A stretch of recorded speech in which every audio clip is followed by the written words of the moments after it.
সবকিছু আমাদের কাছে আসে, প্রাণপণ চেষ্টা করে। ভাই আমাদের তো পালাবার পথ নাই, আমরা যেদিকে যাই ঝুলাবে, এটা হচ্ছে রিয়েলিটি ভাই। রাতের থেকেই আপনার ভোট কেন্দ্র দখল, রাতের থেকেই আপনার গোপন ভোট শুরু, দুই প্রার্থীদের মধ্যে তাদের মধ্যে সহিংসতা, হামলা, ভোট কেন্দ্রের উপর হামলা, এই তথ্য তো সারা রাত ধরে বেরোচ্ছে, সারা দিন ধরে বেরোচ্ছে।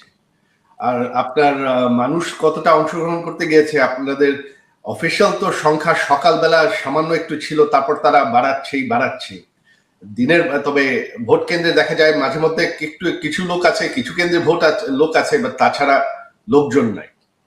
তারপর আপনার অনেকেই যারা ভোট দিতে যাচ্ছে গিয়ে দেখছে যে তাদের ভোট অলরেডি দেওয়াই হয়ে গেছে। সো এটা তো কোনো নির্বাচনই হয়, এটা নির্বাচন যেখানে অর্ধেক দল বাদ দেওয়া হয় গায়ের জোরে, সেটা কিভাবে নির্বাচন হয়? আওয়ামী লীগ ঐক্যবদ্ধ আছে, আওয়ামী লীগ নির্যাতিত এখন, তো এইখানে তো আপনার ভাঙন হওয়ার প্রশ্নই উঠে না। কারণ আমাদের হাজার হাজার, গত কয়েক সপ্তাহের মধ্যেই আমাদের 20,000-এর উপর গ্রেফতার হয়েছে।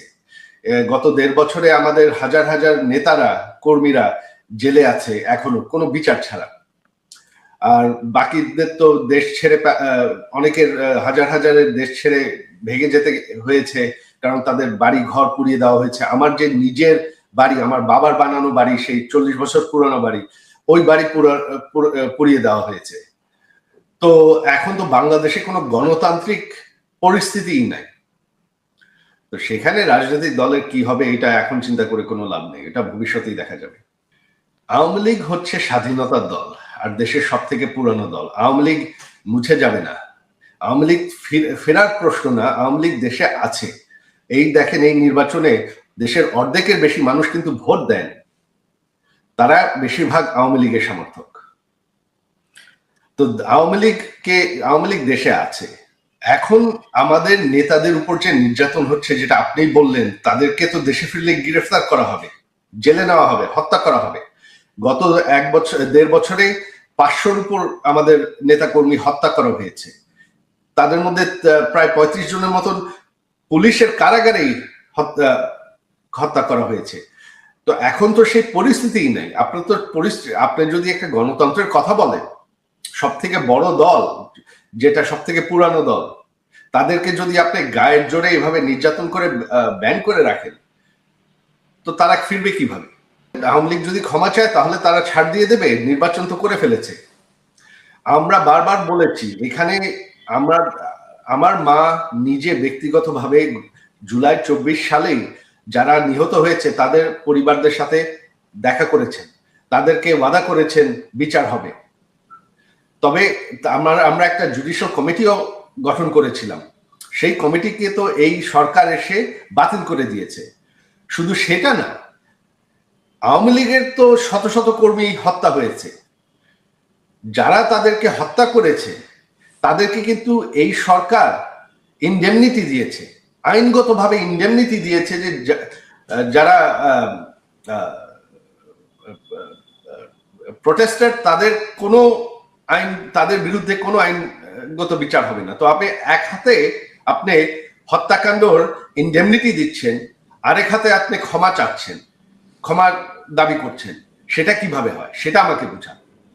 যে এক সেট হত্যাকাণ্ড, সেটা একদম জায়েজ, সেটা আইনগতভাবেই জায়েজ, অথচ আপনি ক্ষমার কথা বলছেন, সেটা কিভাবে হয়? বিচার হতে হলে তো সমান বিচার হতে হবে। বর্তমান যে সরকার মধ্যে কি আপনারা বেশি শক্তিশালী, নাকি আপনারা 3 জন, অন্যরা 17 জন, মানে এরকম কি কোনো গ্রুপিং আছে, নাকি আপনারা সবার মধ্যে ভালোই সমন্বয় আছে? আপনি বাইরে থেকে কি বোঝেন? না, এই জায়গাটি আমার কাছে একটু আলাদা রকম। সেই জায়গাটি হচ্ছে আমাদের এই বৈষম্যবিরোধী ছাত্র আন্দোলন প্ল্যাটফর্মে যে 3 জন সরকারের বিভিন্ন জায়গায় আমাদের প্রতিনিধিত্ব করছেন এবং সরকারের অংশ, তারা যখন ওই জায়গাটিতে থাকেন, সরকারের জায়গাটিতে, তাদের তখন ওই নির্দিষ্ট জায়গাটিতে আসলে সরকারের হয়ে বিভিন্ন জায়গায় কাজ করার যে একটি আলাদা রকমের যে একটি ক্ষমতার জায়গা, কিংবা বিভিন্ন জায়গায় কাজ করার যে তাদের নির্দিষ্ট কিছু আলাদা ক্ষেত্র রয়েছে, যেগুলোতে তাদের ওই ডিসিশন মেকিং ক্যাপাবিলিটির ওই জায়গাটি রয়েছে সরকারের হয়ে। সেটি কিন্তু আমাদের ওই জায়গাটিতে নেই। আবার আমাদের একটি অ্যাডভান্টেজ রয়েছে, যে অ্যাডভান্টেজটি হচ্ছে যে তারা সরকারে থাকার কারণে অনেক বিষয় রয়েছে যেগুলো তাদেরকে অনেক মেনে সংযত হয়ে চিন্তা ভাবনা করে কথা বলতে হয়, চলতে হয়, প্রোটোকলের মধ্যে থাকতে হয়। সেদিক থেকে আমাদের আমাদের একটা কমফোর্ট জোন হচ্ছে। হ্যাঁ, আমরা সত্যি আমাদের জীবনের প্রথম, আজকে থেকে 3 মাস আগে আমরা কেউ চিন্তা করিনি যে আমরা জীবনে হয়তো এই অভিজ্ঞতাটির মধ্যে দিয়ে যাব।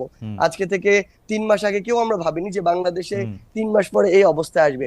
সেই জায়গায় আমরা প্রতিনিয়ত বিভিন্ন জায়গায় ঠেকছি, শিখছি, ভুল করছি, নিজেদেরকে ঠিক করছি।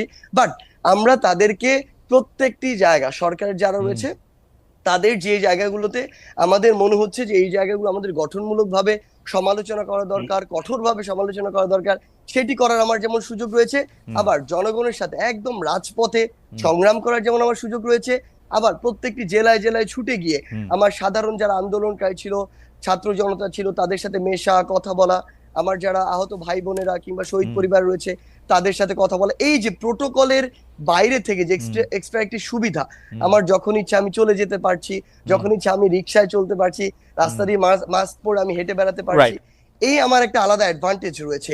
মানে অর্থাৎ এই জায়গাটিতে আমার মনে হয় যে তাদের যেমন ডিসিশন মেকিং এ সরাসরি একটি প্রভাবের জায়গা রয়েছে, কিন্তু আমি আমার জায়গা থেকে বা আমরা যারা রয়েছি সরকার, আমরা যারা নেই, আমাদের একটি আলাদা কমফোর্টের জায়গা রয়েছে।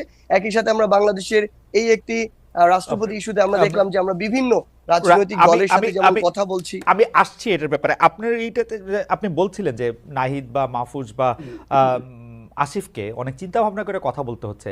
চিন্তা ভাবনাটা কি আপনি বা হাসনাত একটু কমই করতেছেন নাকি ইদানিং, নাকি মানে?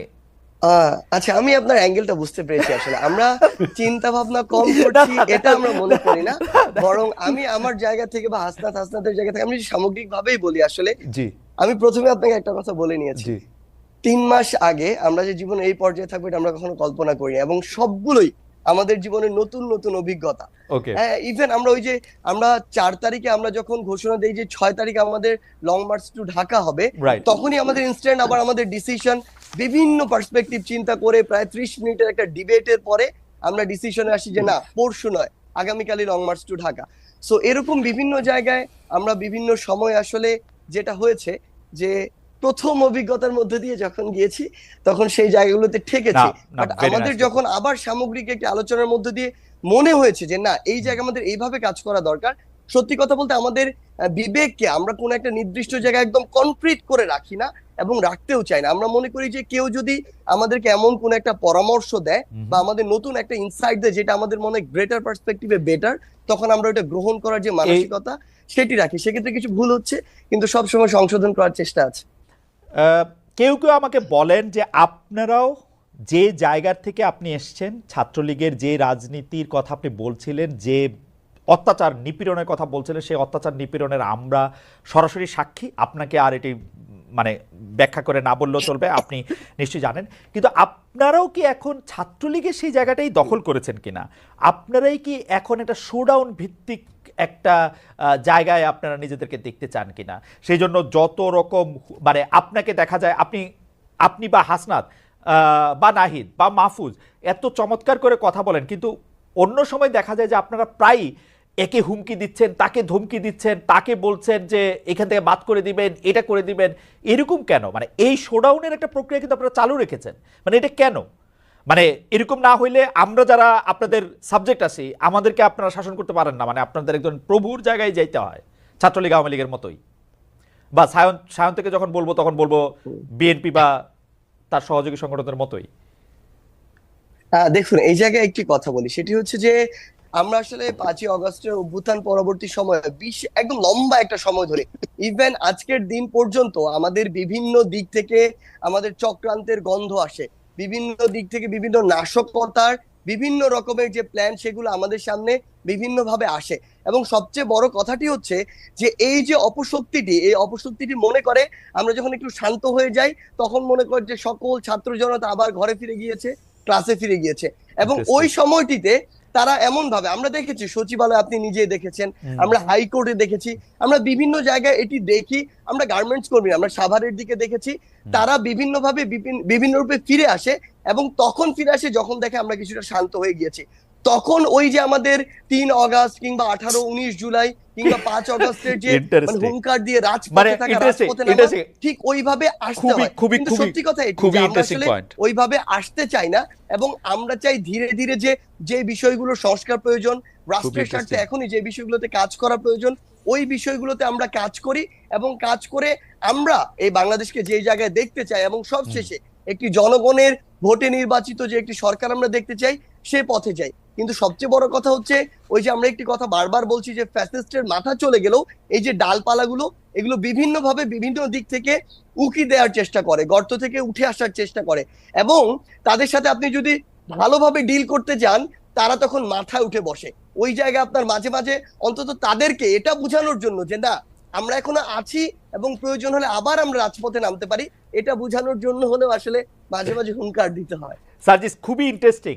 মানে আমি এরকম শুনছি অনেক সময় পুলিশরা বিপদে পড়ে আপনাদের ডাকে, যে মানে বাংলাদেশের যে মানে আমরা আসলে ব্যাপারটা ঠিক এরকম আমরা আমাদের জায়গা থেকে মনে করিনি। হ্যাঁ। আমাদের জায়গা থেকে ব্যাপারটা এরকম মনে হয়েছে, পুলিশ বাহিনীর অধিকাংশ সদস্য কিন্তু এখনো তাদের ওই ভিতরের যে একটি মানসিক বা নৈতিক দুর্বলতার জায়গা সৃষ্টি হয়েছে, তাদের যে কতিপয় সদস্যের যে বর্বরতা কিংবা তাদের যে অতি উৎসাহের কারণে এবং ফ্যাসিস্ট সরকারের দালাল হিসেবে নিজেদেরকে আরো বেশি প্রমোট করা, তুলে ধরার কারণে, ভবিষ্যতে ফায়দা বা সুবিধা নেওয়ার কারণে তারা এই যে বর্বরতাগুলো চালিয়েছে, এবং এটার কিন্তু তারা নিজেরাও এই বর্বরতার অংশ। আমরা দেখেছি অনেক পুলিশ সদস্যের সন্তান মারা গিয়েছে। সেই জায়গা থেকে আসলে তাদের ওই যে নৈতিক যে একটি দুর্বলতা তৈরি হয়েছে মানসিকভাবে, ওই জায়গাটিতে তারা স্ট্রংলি যে কোনো একটি অবস্থা যেভাবে ফেস করার কথা, ওইভাবে তারা অনেক আপনাদের সাহায্য চাই আমি বলবো না, সার্জিস, কিছু কিছু আপনাদের ক্ষেত্রে সাহায্য চাই অথবা কিনা? অনেক ক্ষেত্রে পুলিশ ওইগুলো আপনাদের ওইভাবে সাহায্য তারা চাই, ফেস করতে পারে না। পুলিশ আপনাদের তখন সাহায্য চাই যেটি হয় কিনা? আসলে পুলিশ যে আপনাদের সাহায্য তাদের চাই কিনা? তাদের ক্ষেত্রে থেকে তখন যে জিনিসটি হয় যে আমরা যদি ওখানে কোনো একটি স্টুডেন্টদের অংশ থাকে, তাদের সাথে আমরা কথা বলার চেষ্টা করি, কিংবা আমাদের সরকার, অন্তর্বর্তীকালীন সরকার যে আমাদের 2 জন উপদেষ্টা এবং একজন আমাদের বিশেষ সহকারী রয়েছেন, তারা তাদের জায়গা থেকে কথা বলার চেষ্টা করে, নাগরিক সমাজের সাথে হোক Okay. কিংবা শিক্ষার্থীদের সাথে হোক। Absolutely. কিন্তু Absolutely, আমার আমি বুঝতে যেটি পারছি। মনে হয় আমি যে বুঝতে পারছি। আসলে এই মুহূর্তে পুলিশের যতটুকু আসলে তাদের জায়গায় স্ট্রং পজিশন দেখানোর কথা, ওটি আমরা এখন পর্যন্ত দেখতে পাচ্ছি। অ্যাবসলিউটলি, এবং অ্যাবসলিউটলি মানে আমি আসলে পুরনো কথা বলতে হয়, সায়ন্তের হয়তো কিছু মনে থাকবে, আমি 2014-15 সালে অসংখ্যবার এরকম ছাত্রলীগের নিয়ে প্রোগ্রাম করেছি। ছাত্রলীগ তুই চাস কি, বা ছাত্রলীগের ব্যাপারটা কি, তাদেরকে যখন জানতে চেয়েছি যে তারা কেন পুলিশের কাজ সেটি করতে চাইছে, প্রায় একই উত্তর দিয়েছে সার্জিস আলম। আমার মানে পুলিশ পারছে না বা পুলিশ হচ্ছে না, যাচ্ছে না।